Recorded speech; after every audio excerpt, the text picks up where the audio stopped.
Hitler desarrolló su campaña nazi Die Glocke y envió a sus soldados por todo el planeta, incluso tan lejos como al Tíbet, para obtener registros antiguos e información sobre cómo desarrollar esta tecnología ancestral. Incluso utilizó a Maria Orsic, que era miembro de la Sociedad Brill, para canalizar información sobre cómo desarrollar esta tecnología bajo la Orden del Sol Negro. Cuando Rudolf Hess presenció una sesión espiritista de Maria Orsic mientras canalizaba a su difunto amigo Dietrich Eckart, se convenció de que ella era auténtica. Rudolf había cumplido condena en prisión con Adolf Hitler y se conocían. Se presume que fue quien le contó a Hitler sobre Maria Orsic, sus sesiones de canalización con los seres de luz de Aldebaran, y lo más importante, sus platillos voladores. El famoso científico Winifred Schumann reconoce que los bocetos del platillo volador que dibujó Maria Orsic se parecían mucho al trabajo del científico austríaco Victor Schauberger.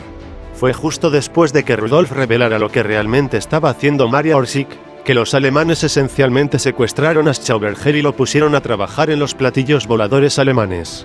¿Pero quién era Victor Schauberger y qué descubrió? Victor Schauberger era un inventor austriaco que trabajó en realidad durante la Segunda Guerra Mundial con el Tercer Reich, y es bien conocido por su mecánica de vórtices, y trabajó mucho con vórtices de agua. Al principio estaba muy interesado en la forma en que el agua se purificaba en los arroyos y fluye al formar torbellinos naturales. Y así la idea de lo que llamaríamos tecnología vortex y en cierto sentido, el uso de agua en este caso, él fue realmente pionero. Victor Schauberger creó una tecnología vortex asombrosa. De hecho, analiza los peces estudiados en un arroyo. Notó que las truchas podían quedarse quietas en una corriente en movimiento debido al vórtice del flujo de agua sobre su cuerpo.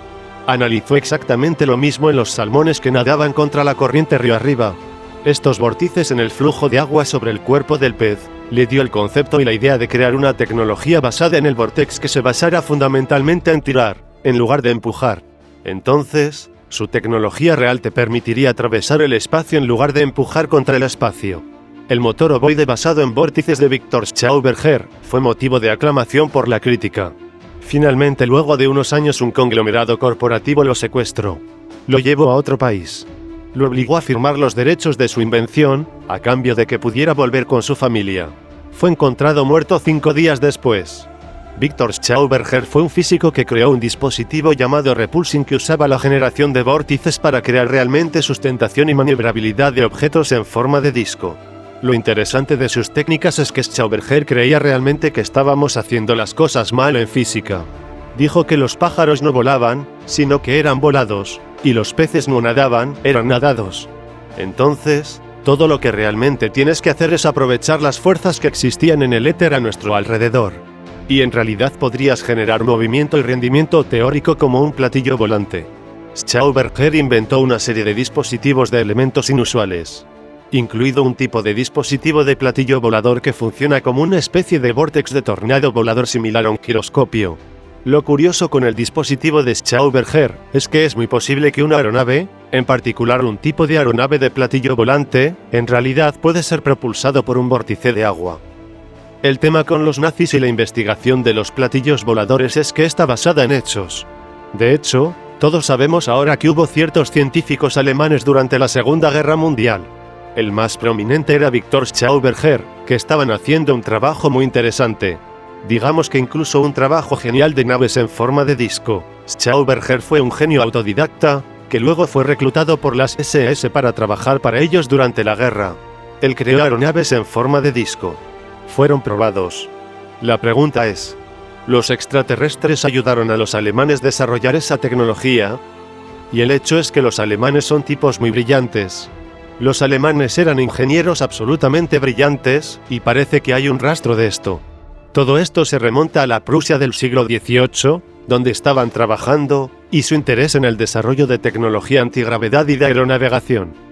Tal vez los alienígenas no sean necesarios para que los alemanes logren las cosas que lograron tecnológicamente, no habría estado mal.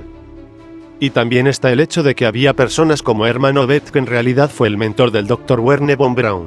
El físico detrás de la ingeniería de von Braun dijo que recibieron ayuda de seres de otros mundos. Podría haber algo similar con Victor Schauberger y con los antiguos textos hindúes sobre Vimanas, que hablaban de que el mercurio era parte del sistema propulsor de estas antiguas naves. Y supuestamente usando mercurio también se generaría el tipo de vórtices Schauberger. Pero estarías usando mercurio en lugar de agua. Y el mercurio tiene muchas cualidades inusuales. Es un elemento. Es un metal. Es un líquido. Es un conductor. Puedes hacer cosas con mercurio que realmente no puedes hacer con ningún otro metal. De hecho, ni con ningún otro elemento. Y una de esas cosas es crear un giroscopio de mercurio. Y un giroscopio de mercurio sería un giroscopio sellado con mercurio adentro moviéndose como un líquido, en un vórtice o con un tipo de acción giroscópica. Y luego si introdujeras electricidad en ese giroscopio de mercurio, electrificarías ese mercurio y se convertiría en plasma. Un gas electrificado que gira con un movimiento de tipo toroidal o giroscópico. Los científicos han utilizado giroscopios durante años como ejemplo de gravedad artificial y efecto antigravedad. Entonces, de alguna manera, una nave que está usando este tipo de tecnología vórtice, especialmente una con mercurio, es un tipo de aeronave estilo platillo volador muy viable. Y la otra cosa interesante acerca de esta nave, es que una vez que se ha introducido la electricidad en el vórtice de mercurio, lo va a iluminar, y será extremadamente brillante. Entonces, si vieras a este objeto volar, sería tal como se describe en muchos ovnis, en el que hay un objeto girando y es muy brillante. Incluso con luces que resplandecen, titilan o giran en el borde de la nave, y así es exactamente como se vería realmente y actuaría el giroscopio de mercurio. Los alemanes realizaban expediciones por todo el mundo en los años 1930, porque buscaban principalmente dispositivos místicos. Su tecnología era muy avanzada, su tecnología de aviación era superior a la que Estados Unidos desarrolló.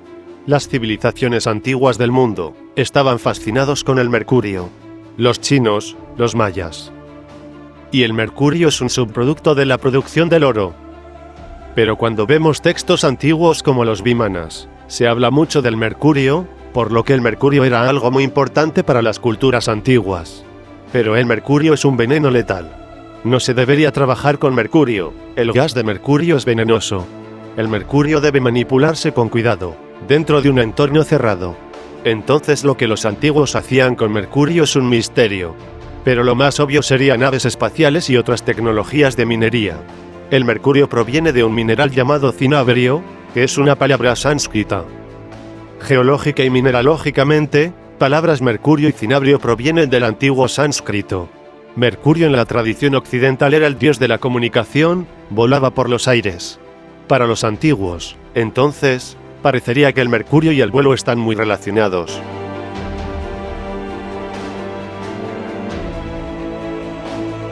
A través del FBI se obtuvieron 8 documentos muy interesantes.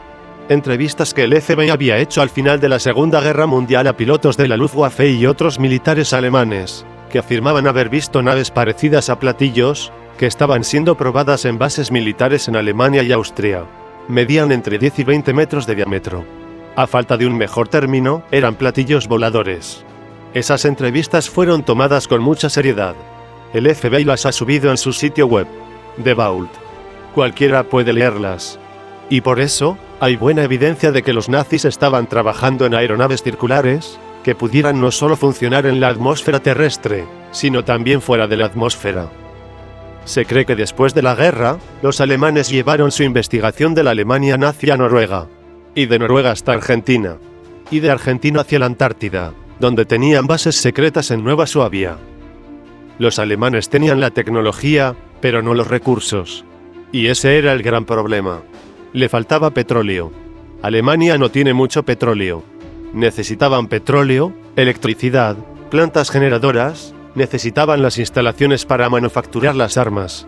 Aunque estaban mucho más adelantados en el mundo en la investigación teórica, fue al final de la guerra que comenzaron a tomar esas armas teóricas y hacerlas una realidad mecánica y de ingeniería. Si la guerra se hubiera extendido un año, ellos hubieran ganado. Los platillos habrían tenido un alcance ilimitado. El hecho es que la campana no solo generaba sustentación y un efecto antigravedad, sino un campo protector. Un campo de fuerza en la nave que la haría inmune a las armas convencionales. Y que permitiría volar en el espacio sin preocuparse por cosas como la radiación y otros peligros. Entonces tiene sentido que hubieran ido a la Luna en la década de los 40 con esta tecnología. Y según denunciantes del programa espacial secreto, han proporcionado información sobre bases alemanas en la Luna. una supuesta sociedad disidente alemana en la Luna. A pesar de que los aliados ganaron la Segunda Guerra Mundial, había sospechas persistentes de que algo andaba mal. Y bajo un intenso interrogatorio de los aliados que se les hizo, evidentemente fue que los alemanes habían construido una base secreta en la Antártida. Se estaban difundiendo rumores de que los alemanes habían desarrollado armas especiales que se mantenían almacenadas cerca del Polo Sur. Al almirante Richard Byrd se le asignó la tarea de averiguar qué estaba pasando. Algunas cosas extrañas sucedieron durante la Operación Salto Alto, y supuestamente hubieron despegues de cazas de los portaaviones sobre la Antártida, y estuvieron involucrados en algún tipo de combate aéreo con los platillos voladores. Y fueron los platillos voladores que derrotaron a la Armada estadounidense, y se fueron después de 3 meses. La Operación Salto Alto llegó a su fin y los estadounidenses abandonaron la Antártida. Pero lo más crucial fue la Operación Salto Alto de 1947 con la operación, cuando el almirante Byrd realizó una expedición militar a la Antártida, donde se evidenció que los nazis habían construido una enorme base militar allí, a veces llamada Agartha, y habían localizado lagos subterráneos de agua caliente, y tenían estas cavernas en las que operaban. Y por supuesto, no sabemos con certeza si algo de eso es cierto. Lo que sabemos con certeza es que la operación del almirante Byrd y su Operación Salto Alto descendió con tropas y aeronaves. Es decir, que era una expedición de salida militar y estaban programados para operar durante 9 meses. Después de unos 3 meses volvieron con el rabo entre las piernas, después de haber sufrido muchas bajas y todo tipo de problemas. Enviaron este enorme grupo de trabajo, incluido un portaaviones con toneladas de aviones y un par de destructores a la Antártida. Establecieron una base y luego, básicamente, lo que hicieron fue una exploración que fue desde la base, que es en un extremo de la Antártida, hasta la tierra de Nueva Suabia, donde se dice que hubo una confrontación con platillos voladores nazis, que devastaron al ejército estadounidense. Así que empacaron todo y corrieron de regreso a Estados Unidos, y más tarde se dijo que el almirante Byrd dijo que había naves espaciales o aviones que son tan rápidos y tan maniobrables y tan poderosos, que venían hacia nosotros desde todas las direcciones diferentes desde los polos, y de las cuales las naves estadounidenses no iban a poder defenderse. Entonces, claramente Byrd estaba hablando sobre lo que vio en la Antártida, en la batalla que tuvo lugar allí en 1946. Y luego el almirante Byrd se detuvo en Santiago de Chile, en su camino de regreso a los Estados Unidos. Y tuvo una rueda de prensa en Santiago donde dijo un montón de comentarios extraños y estuvo hablando de un enemigo completamente nuevo, la tecnología completamente nueva y que eran capaces de volar, que estas naves podrían volar de un polo a otro. Eso es lo que dijo Byrd. Aquí es donde empezaron a salir algunas de las historias de la Tierra Hueca, y otras extrañas historias que se promocionaron en las revistas de la década de 1950, sobre ovnis en la Antártida y agujeros en los polos. Y la idea de que la Antártida era un lugar muy especial en lo que se refiere a los ovnis. Llevaron a todo un ejército allí para acabar con lo que había quedado, y les patearon el trasero y volvieron a casa. El almirante Byrd estaba muy molesto, tal vez él pensaba que no estaba adecuadamente preparado, y lo mataron solo porque estaba haciendo protestas contra ellos. El almirante Byrd apareció en los periódicos sudamericanos diciendo que en la próxima guerra nos enfrentaremos con naves que pueden volar desde el polo hacia el otro polo en cuestión de minutos. Seguramente se encontraron con los ovnis de los nazis. Entre la Operación Salto Alto, que supuestamente encontraron ovnis, y en el accidente en Roswell, que posiblemente podría haber sido extraterrestre. Estos dos eventos parecen realmente encender la mecha y comenzar a causar la creación de lo que ahora llamamos el Estado de Seguridad Nacional. La CIA se formó en realidad en 1947. La NSA se formó a principios de la década de 1950. Todos estos eventos parecen estar conectados. El evento más grande fue el sobrevuelo de 1952 en Washington, D.C. Y después de eso es cuando todas estas agencias como DARPA, la Agencia de Proyectos de Investigación Avanzada de Defensa, todas estas organizaciones diferentes surgieron y comenzaron a trabajar juntas. Y comenzamos a lidiar con esta pregunta de ¿qué eran estos objetos con forma de platillos voladores que en realidad estaban volando por todo el país? Así que tal vez fue una conexión definitiva entre la catástrofe militar en la Antártida, el accidente de Roswell, el sobrevuelo de Washington en 1952, y creó los niveles más altos de pánico en el gobierno, y fue entonces cuando todo el Estado de Seguridad Nacional nació.